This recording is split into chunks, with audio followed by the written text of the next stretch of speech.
don't ever slow up, no I don't take sh**. I got no love for the fake. Hello, this is Country Boy Modding. We're here today to do a tutorial on decals. I've seen a lot of people in the community asking about decals, asking how to do them, asking what the process is to be able to put them into a mod.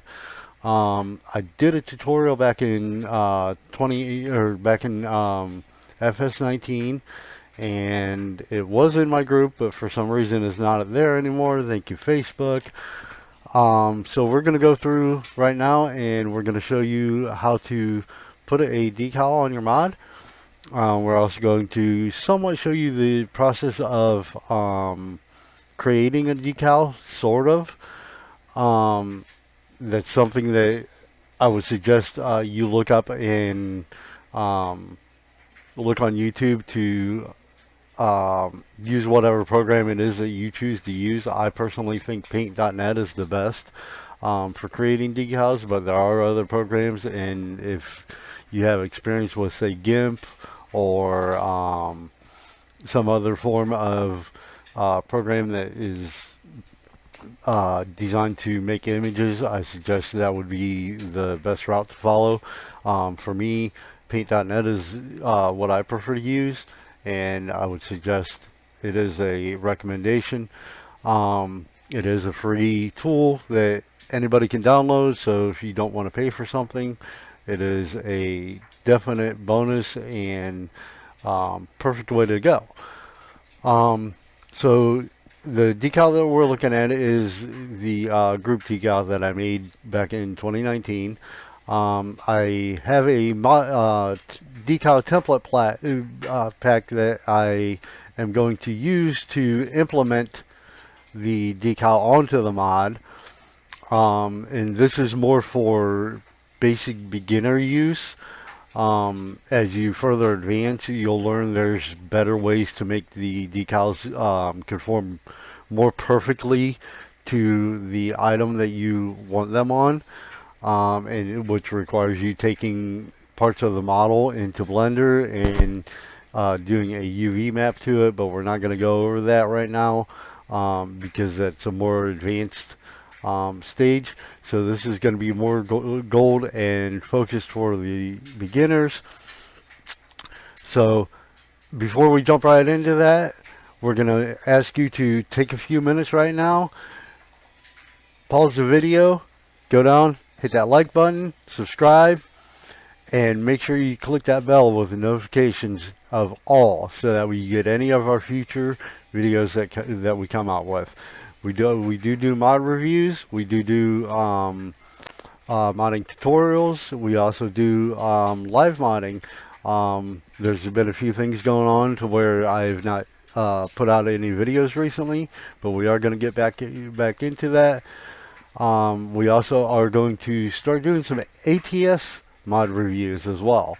So make sure you go ahead, hit that subscribe button, like, and comment anything you would choose in the comments below. And if you have any questions, or if there's a specific tutorial that you want us to make, please leave it down below so we can get more videos that are going to help members be able to advance and learn how to do some modding. So without further ado, we're gonna go up here, and I personally stick with an aspect ratio of between either 256 or 512 for the decal template pack that I'm using, but you can use all the way down to 128 by 128 scaling for it. I don't personally recommend it, but it can be used. But with giants, it has to be within a realm of either 128 by 128, 128 by 256, 256 by 256, 512 by 512. It can also be 256 by 512, 512 by 1024, 1024 by 1024. It has to be a perfect square based off of those numbers. Otherwise, one, John's will crash. Two, if you do manage to get the logo loaded onto your mod and you go to put it in the game, then either the game will crash, the mod will crash, or the mod will load with no decal on it whatsoever. So we're going to go through this process. We're going to change the scaling size of this decal image real quick. We're going to change it or resize it to 512 by 512.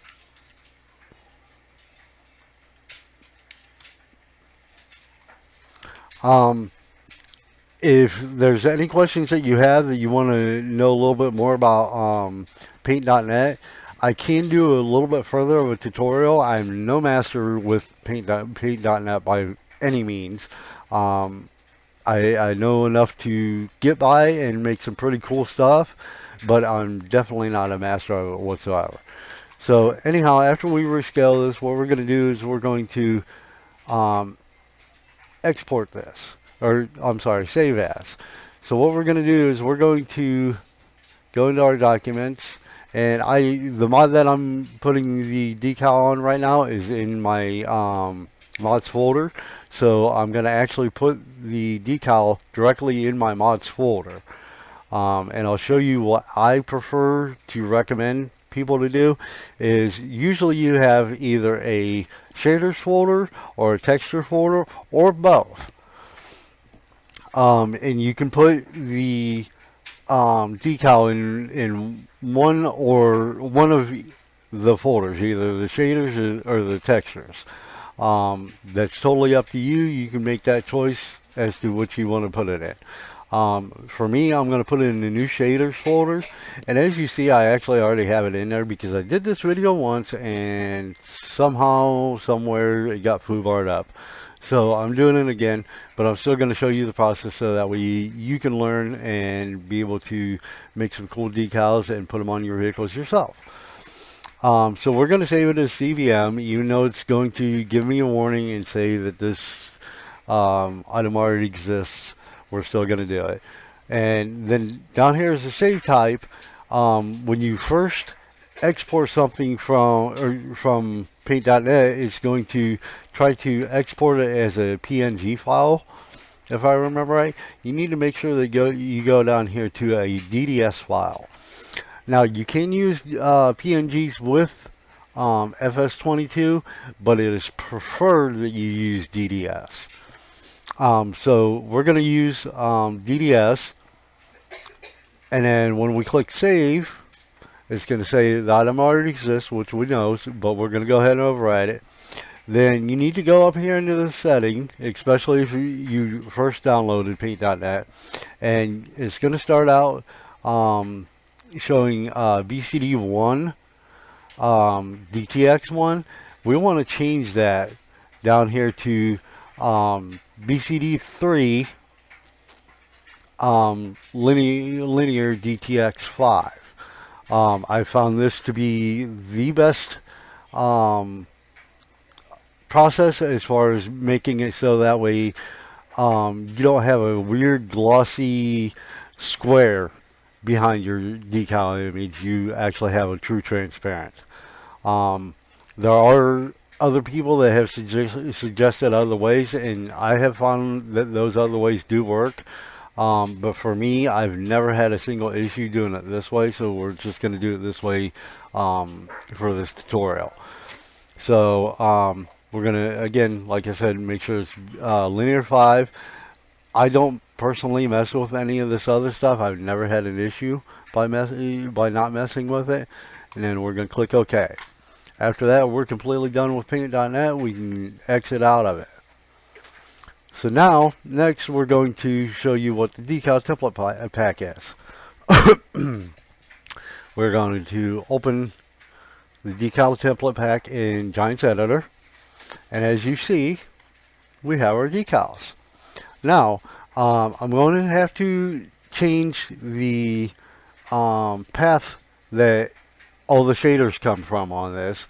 And the reason why I'm going to have to change it is because I'm going to show you that process, one, so that way you don't increase the file size in case you're editing a mod that you've gotten permission to be able to release or whatever.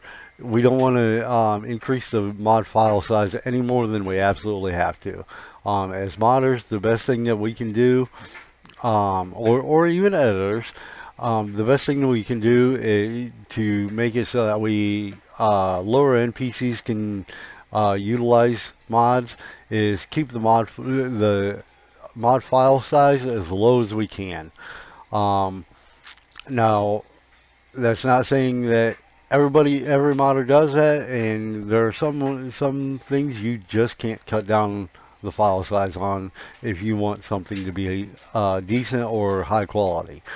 But for this tutorial, we're going to break this down so that you're not adding hardly anything to your file size. But anyhow, if we come back here, you'll notice that each of these images are slightly different in their characteristics of deformity. The first one here is a flat surface. Then we're going to hit the shift key, select the second one, hit the shift key and keep a hold of the shift key and select the third one. As you know, notice each one of the items are progressively more in a curve. That is something that is done intentionally. This is a pack that was originally produced in I believe it was FS17 or FS15.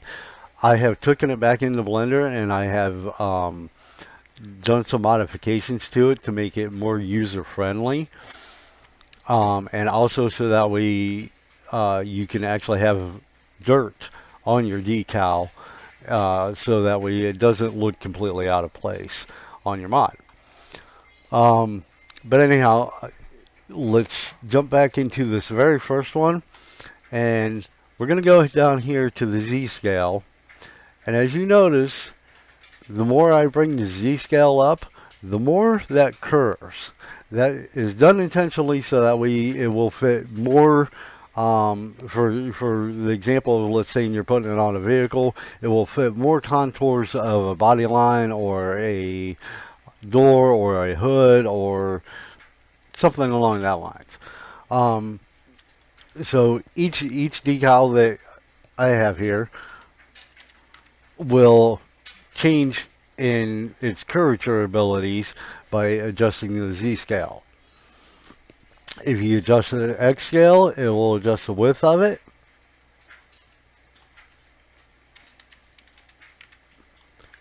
And if you adjust the Y scale, it will adjust the height of it. So you can make your decal just about fit and match the size of anything that you want. You can make it as big as you want, as small as you want, and you have some abilities to adjust it to fit the mod that you're putting it on or the body panel that you're putting it on, so that way it looks as close to possible as being an actual realistic decal as you can. Now, like I said, as you advance, and if you're choosing to advance, that is, if you advance and get further down the line, which we will do a tutorial about that as we crawl down the ladder to more advanced stuff. We will do another video for more advanced UV mapping, so that way you can perfectly match your decals. But for this tutorial, we're not going to go any further into that. So as you see, like I said, there's 3 different ones that will help you be able to make your decal look somewhat as realistic as possible. So we're not going to save anything here, but what we are going to do is we're going to close that window, and we are going to jump directly into this mod here. We're going to open it up in Giants Editor, and what I firmly suggest in any mod that you're going to edit for any reason is first thing you do when you jump into a mod is make sure you create a new camera, go to the view, and you change to that camera. The reason being, if you adjust, specifically if you adjust the indoor camera, it can cause issues where it flips to the back, where it buries itself into the ground, and you're just going to have a heck of a time if you don't know how to change that back to what it needs to be at. You're going to have a heck of a time with camera issues. The outdoor camera, it is possible it can be messed up, but it's way less likely. So just create you a new camera. When you're done with your edit, make sure you delete the camera. Simple as that. So what we're going to do after we create our new camera is we're going to import from our desktop, which in my case, that's where I have the, pardon me, where I have the Decal template pack. And so that's where we're going to import from. And as you see, it imports a new camera, which we can delete that. And you could use that camera, but I have, back in FS19 in the Giants editor, I have had issues trying to use that camera, so I don't recommend using that camera. I recommend using a camera that you created newly in Giants editor yourself. And this light we don't need. And then for the sakes of making this a short tutorial, I'm not going to try to perfectly match the body lines of what we're putting the mod or the decal on. So I'm just going to delete these two, take this decal, and I'm going to get it about where I want it on this mod. Actually, pretty much where I want it on this mod. Let's see, let's rotate it here. Yes, of course, putting a decal on a hood is somewhat impractical and not realistic, but for the sake of making it simple and easy to see, so that way when we jump into the game, this is where I'm putting it. So we're gonna adjust our curvature up. Then we'll bring this back down a little bit.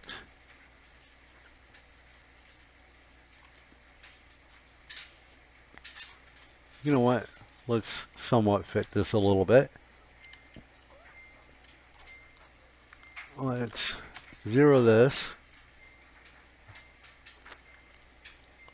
And I'm not going to try to explain all the translations and everything. It's something that I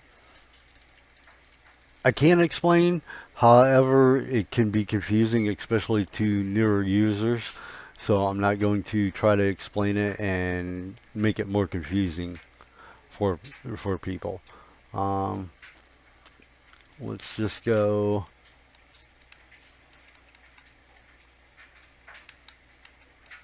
Here, let's pull this up. You know what, I can probably go back to 0.11.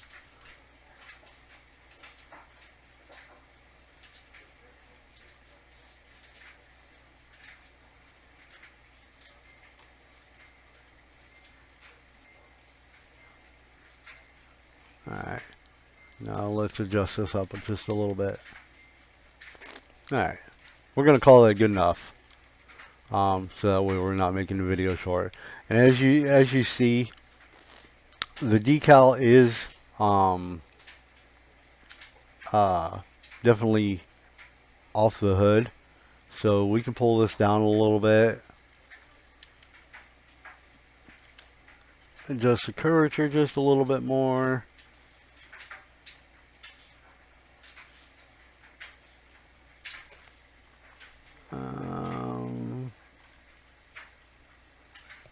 Let's adjust this just a little bit more. Let's try about right there. As you see, the middle is still kind of clipping there, but we're getting closer for sure. Let's try about there.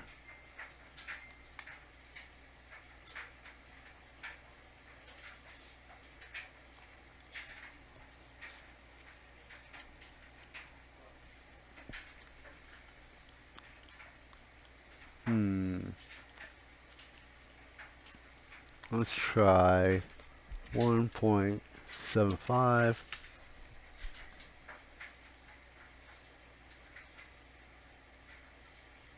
We're going to call that close enough. Now,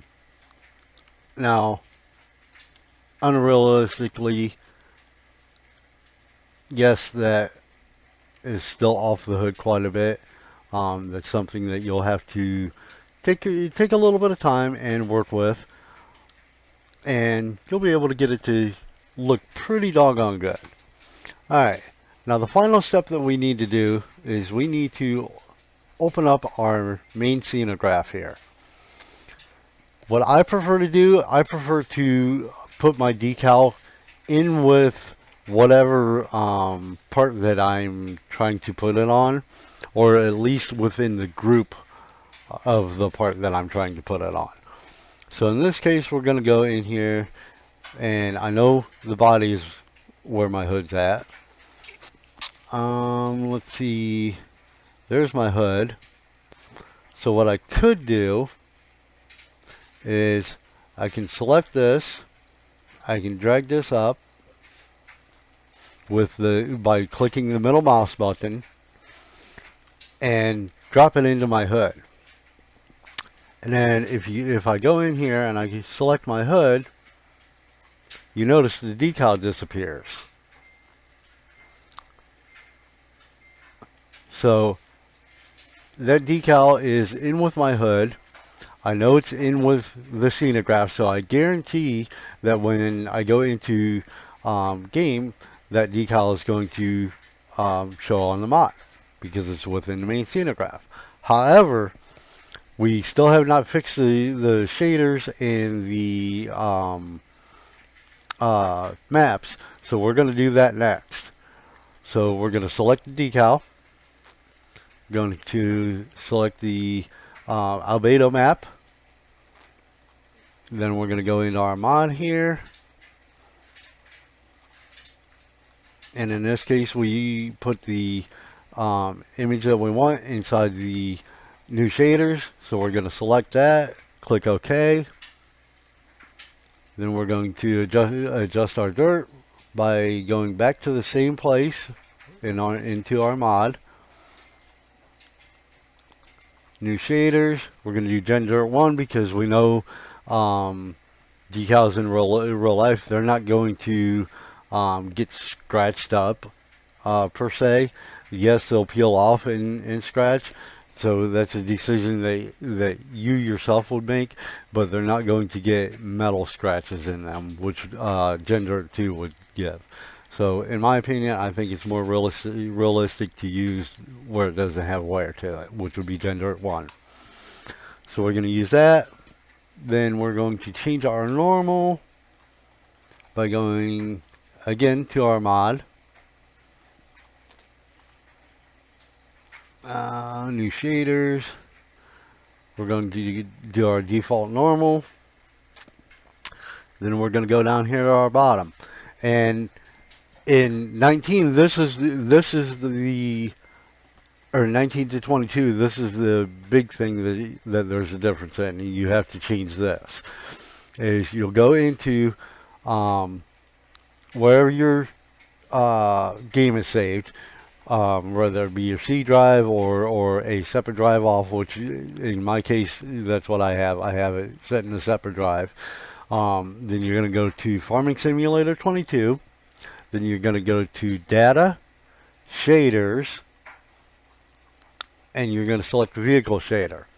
You do not need to change anything here. After that, we are completely done changing the shaders.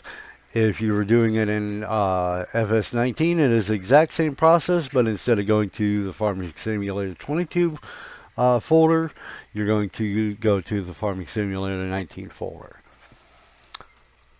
So at this point in time, we are completely done with putting our decal on our truck, and we can guarantee that it's going to go in game. So what we're going to do after that is we're going to switch back to our outdoor camera, select our camera that we created, and we are going to delete that. Now we can save, get out of our mod, go down, jump into Farming Simulator 22.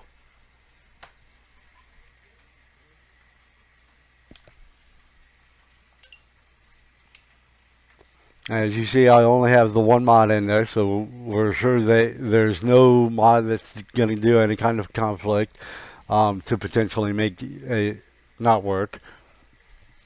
Always, I highly recommend, if you're going to test a mod, make sure it is the only mod in your mod folder. Also, make sure that you're using a base map, because there are things in maps and things from other mods that can potentially interfere with another mod. That's not to say that it will, but it is a possibility. And that's also another sign that will make it so that way if you're having an issue with a mod, will be a sign that, or a mod that you edited rather, that will be a surefire sign to find out, hey, I edited this mod, I knew it worked, and now it's not, so let's find the mod that's conflicting with it. So, as you can possibly see, it is showing up on our truck where we put it, but I'm going to make it a little brighter in daytime here. Let's go to, say, 8 a.m. and perfect. Our mod showed up with our decal on it. We're all set to go. This truck that you are seeing was released by Zach Virus in Country Boy Mining. I will leave a link in the description to our group if you would like to go pick this truck up. It is slightly different since the release. I modeled a new bumper for this truck and added some extra lights and stuff to it for Zach Virus since the release. So don't expect it to be this exact truck 100%. The range hand that was on it is different, and it didn't have these pod lights on the back rack. Other than that, the truck is exactly the same. It is a very great quality truck. As you see, there's no lagging issues. It has a beautiful interior. It was a convert from Royal Customs that Zach got permission to do and released it, and it is a beautiful truck. Everything works. So if you like it, make sure you check it out in the link in the description below. Well, the group in the description below.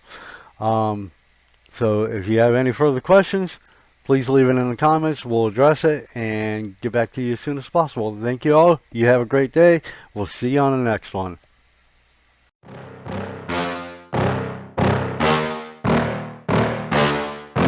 Yeah. Please tell me that I can't, that I won't, that I fail, that I'll never make it out, yeah. Please tell me all the bad, never good, fill my head full of every single doubt, yeah. Please say any negative thoughts, I pop off when I hear people say I cannot. I get off to the thought of proving everyone wrong, I won't stop to the top, so you better